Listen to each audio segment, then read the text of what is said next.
Hi, I'm Wendy Lowy Sloan, and this is What's Up with Wendy's podcast. I just wanted to tell you a little bit about myself.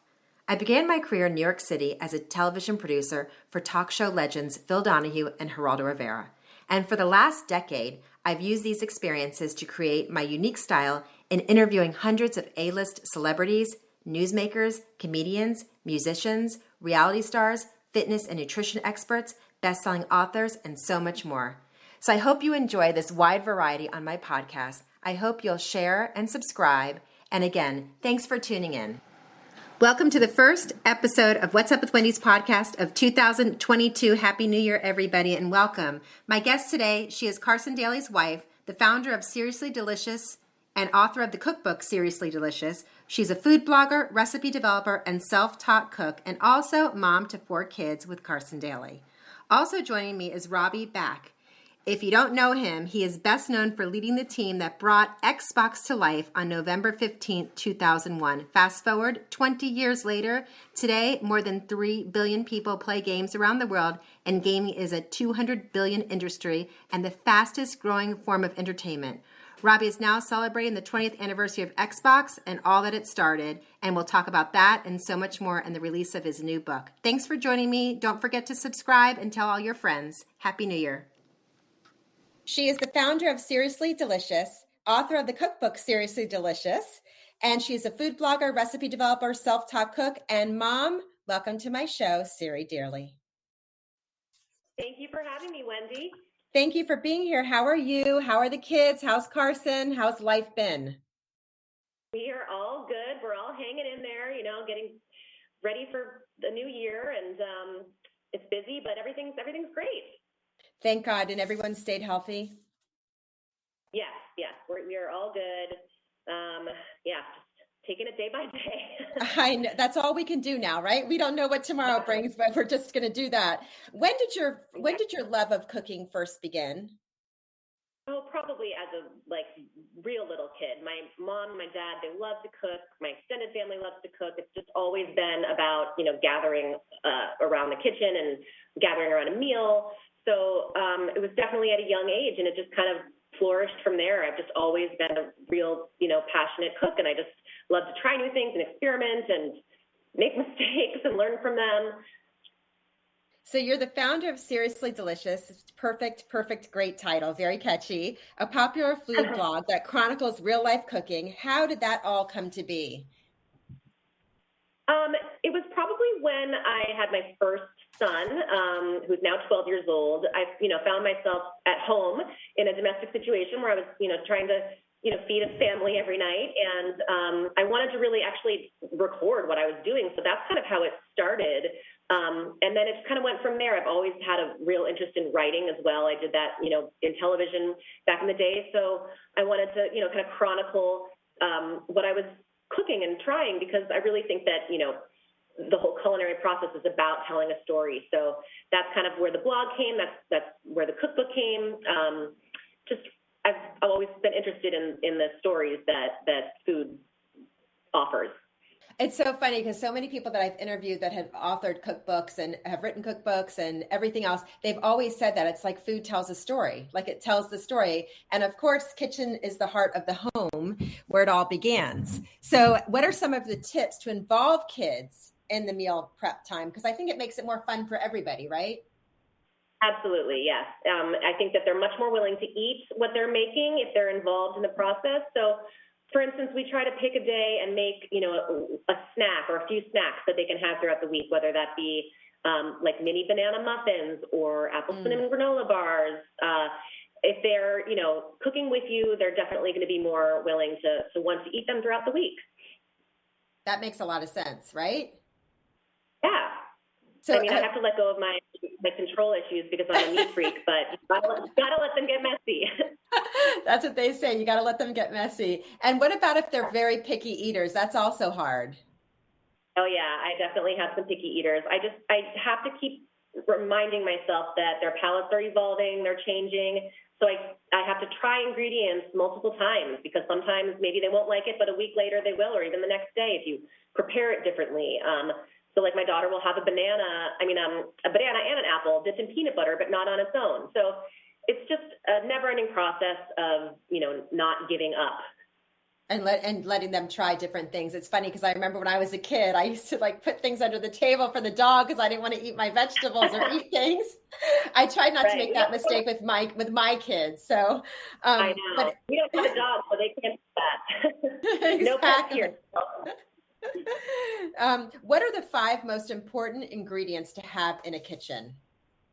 Ooh, that's an interesting question. I feel like, what I'm using on an everyday basis is like obviously olive oil. As far as my kids are involved, I think spinach is actually a great ingredient because you can use it in so many different ways. I have a recipe that has spinach and juicy juice, white grape juice, and if you like blend spinach with wonderful things like that, like fruit juices that enhance the flavor, they're going to hide the ingredients. So anyway, I have spinach a lot. Let's see. Greek yogurt actually is a big staple because I feel like it's a great substitute for things like mayonnaise or sour cream to make things creamy. You said 5, right? How am I doing? No, you can have everything. I'm a big fan of olive oil too. I started that, I think, like just a few years ago. I'm like, why wasn't I always using olive oil for everything? I know, and it's great instead of butter, for instance. Like I'll use that a lot. Chocolate chips, because that's a good ingredient. Chocolate chips, yeah. Go ahead. I'm sorry. If you just did, I'm talking to Siri Daly. Like a handful of chocolate chips at the end of the night. Like I just have to. So, yeah. That's a good thing to have. If you just tuned, I'm talking to Siri Daly. We're talking about simple recipes and things about the kitchen and cooking. What are some of your simple, like a staple in your house, like for lunch? For lunch, let's see. Well, for my kids, they love to do quesadillas. You can always sneak in some like protein or veggies in quesadillas. For myself, I have a salad almost every day. And let's see, for my like toddler, smoothies are great because, you can add so much to smoothies. I do smoothie bowls. I cook a lot, like I said earlier, with juicy juice, and I make a lot of different smoothies or popsicles with different flavors of the juice. So yeah, I think that those 3 are probably. I can just see your house now. The kids are always bopping in the kitchen, and then there's always something there for them to eat and for them to try and something new. So it's kind of fun for them. Yeah, well, someone's always hungry, right? Right. Will there be another cookbook? Maybe down the line. I still have a 21-month-old, and she's, consuming most of my time at the moment. But I definitely, I think that I would love to is the answer. And lastly, your favorite thing to blog about? Just life. Like I try to keep everything very general and very organic to what's happening in the present moment. I love to try new things and experiment and, recipe develop. So latest trends, all that kind of stuff. I don't know where you find the time to do all this, but you do it. You do it great. So the book, Seriously Delicious, I think everyone should get it. It's a really wonderful book. I have picked it up. It's terrific. So we look forward to seeing the next one and see what's next. And thank you. Any other last minute tips you want to share with us? Right now I have a sweepstakes going with Juicy Juice, so you can check that out. If you go to juicyjuice.com/seriouslyfun, you can win a signed copy of my book and $100 towards groceries. So check that out as well. Oh, that's awesome. Thank you so much. Send our love to Carson and the kids. I will. Thanks, Wendy. Thanks so much. Best known for leading the team that brought Xbox to life on November 15, 2001. Now, fast forward 20 years, today more than 3 billion people play games around the world, and gaming is a 200 billion industry and the fastest form of entertainment. It's pretty amazing. Celebrating 20 years of Xbox and all that it started, and his new book. Welcome to my show, Robbie Bach. Hi, Wendy. Good to be on with you. Good to be on with you too. So when I first saw you coming across my screen, Xbox, I'm like, my son's 21 years old. He's been playing Xbox for as long as I can remember. Xbox is a theme in my house.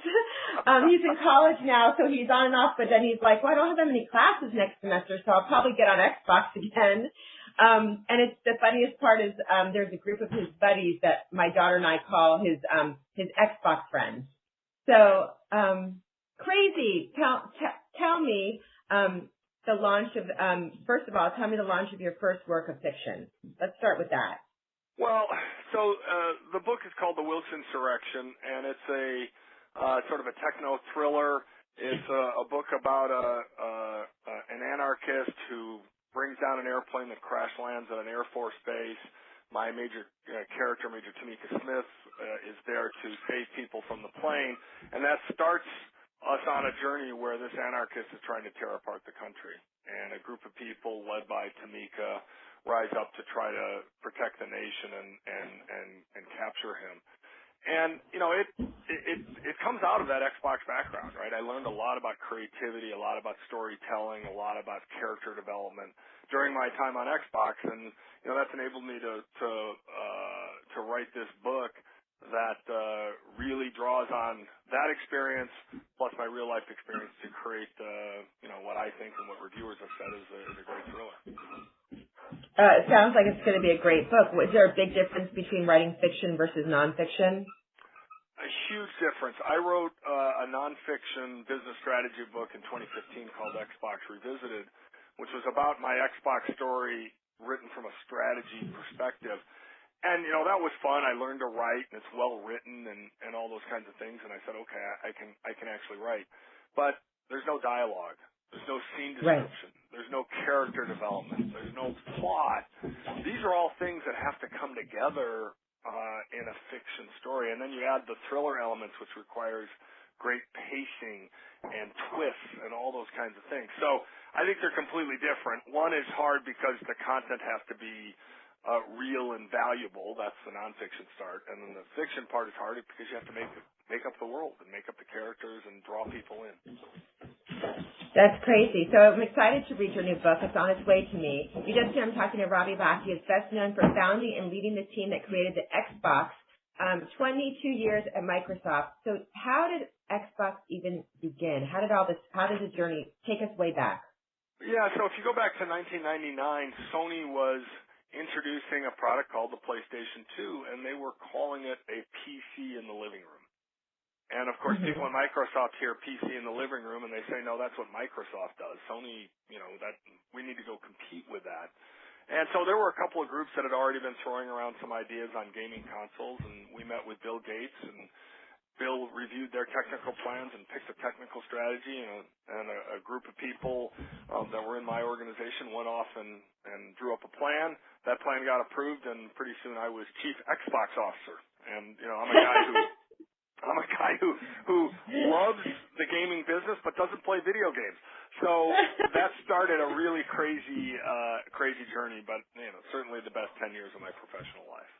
I mean, can you believe though how popular it is with kids of all ages? Yeah, what's happened in the video game space, you used to think of it as the teenage boy in the basement playing a video game by himself, and now it's a community. And people, the biggest thing we created in Xbox was Xbox Live, which was this community of players. Yeah. And that has now just blossomed into a whole world, so to speak. And now you have people, this just boggles my mind, people going to stadiums to watch other people play video games. That's great. I know. It's completely crazy. And so when I think about that evolution, and then I think about writing this fiction novel, you say, wow, who could have imagined in 1999 that would be created? And so when I was starting to write The Wilkes Insurrection, I said, all right, I got to write something that is creative enough that people can't imagine it happening, and then it becomes real. And it's a super exciting process. I can't imagine. I wanted to ask you about that. Like, what is that like? Do you guys all sit in a room and with computer screens and stuff? Like, how does that work? No, it's not really like that at all. It's when you're creating a video game, and look, I'm not the guy doing the creation process, right? But when I watch the teams create those games, it is like somebody creating a movie or somebody writing a book. You have to have an idea of a plot, so people have to write out a plot. You have to have characters, so people have to write characters. And then an artist actually has to draw those characters, literally, and then they have to turn that drawing into